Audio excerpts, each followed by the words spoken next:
Quelle est la nécessité d'un remake? L'oubli de l'œuvre originale, la restauration d'image ou alors une idée qui a mal vieilli qu'il faut remettre au goût du jour? Pour ma part, je pense que c'est un manque flagrant d'idées et la volonté de quelques producteurs de se faire de l'argent facile.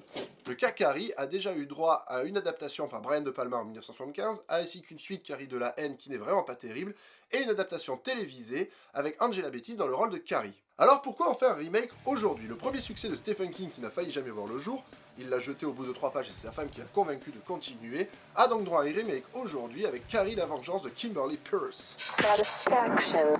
Le scénario de Carrie la Vengeance suit scrupuleusement le film de Brian De Palma, sauf qu'il le remet au goût du jour en utilisant des technologies actuelles. Carrie White, jouée par Chloé Grace Moretz. Attends, tu parles bien de Hit Girl là? Oui. Celle qui grandit aussi bien que Emma Watson.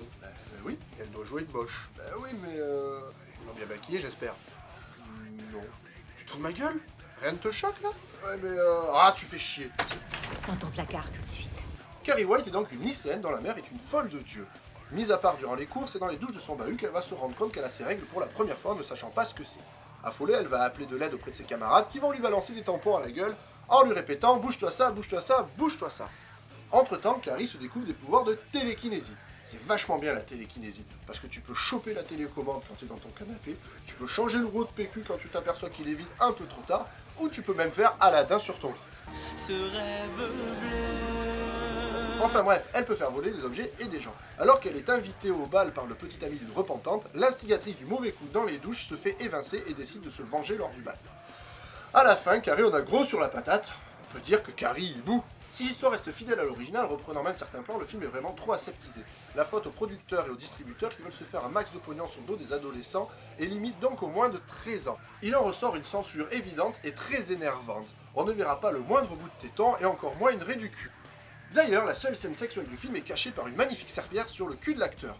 Oui, moi aussi, quand je fais l'amour, je mets une petite liquette sur ma raie, j'attrape facilement froid de ce côté-là. Les personnages rentrent tous dans des stéréotypes affligeants. Entre le beau gosse gentil qui marche comme un pingouin, le bad boy psychopathe qui se tape la fille à papa, la salope de Bazou, la repentie, on est vraiment dans des clichés et du déjà vu qui ne correspond pas forcément aux jeunes d'aujourd'hui, ou alors dans des clichés grotesques.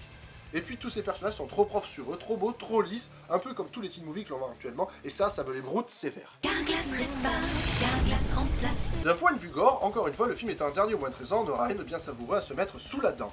La scène finale du bal est ridicule, trop vite expédiée, et on pourra se délecter des gestes hilarants de l'actrice, ou encore de sa transformation en Super Saiyan, puisqu'elle balance des boules de feu et vole. Oui, Carrie vole. Le casting est assez ridicule, n'affichant que 2 têtes d'affiche. Chloé Grace Moretz n'est pas crédible dans son rôle, trop mignonne. Ah, qu'est-ce que je t'avais dit? Ta gueule! Par contre, Julianne Moore s'en sort en merveille dans son rôle de religieuse tarée, et elle reste relativement inquiétante du début jusqu'à la fin. Pour le reste, si voir des meufs stéréotypées ou des mecs musclés vous excite, alors vous serez comblé. Par contre, pour voir de vrais acteurs, ce sera une autre paire de manches. Enfin, difficile de passer outre les faux raccords du début du film. La mère de Carrie accouche d'un bébé qui doit avoir au moins 5 mois, les yeux grands ouverts et qui est tout propre, et la magie du cinéma fait que le cordon ombilical disparaît en 2 secondes. C'est pas sérieux tout ça. Au final, Carrie la Vengeance est un film décevant, aseptisé et calibré pour essayer d'attirer un maximum de jeunes dans les salles de cinéma. Si vous êtes fan de l'œuvre de Stephen King ou de l'œuvre de Brian De Palma, vous serez forcément déçu par cette version.